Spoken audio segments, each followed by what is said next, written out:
troisième métier, c'est la promotion de l'image économique de la France, qui est un métier un peu nouveau, qui existait en partie à l'AFI, mais à une taille assez modeste, et maintenant qui ne concerne pas que les investissements étrangers, mais l'ensemble du rayonnement économique. C'est parce que l'image de la France, on y reviendra, depuis une dizaine d'années, souffre d'un déficit en matière économique. En gros, quand on regarde les chiffres bruts, la réalité est meilleure que la perception. Ça a été l'inverse dans le temps, hein. Donc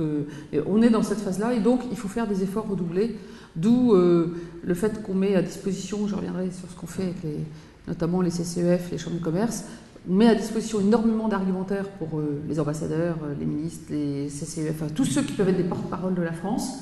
des argumentaires chiffrés, sourcés, et puis aussi des promotions dans le cadre des campagnes qu'on fait essentiellement à l'international, donc on voit peu en France, et notamment la campagne Creative France dans 10 pays qui met en valeur l'innovation française de la gastronomie à l'aéronautique en passant par la haute technologie, la biotech et tous les secteurs. Et puis la campagne French Tech, puisque c'est nous qui orchestrons l'image des startups à l'international. Donc quand vous entendez parler de French Tech, ben voilà, c'est mes équipes qui sont à la manœuvre sur la promotion, avec plein d'acteurs évidemment de nouveau. L'idée c'est d'avoir des labels communs qui permettent de rendre visible, parce qu'une startup toute seule elle n'est pas visible, une PME toute seule elle n'est pas visible. Et donc, quand on les emmène sur des salons ou sur des opérations, des événements, des communications, les labels communs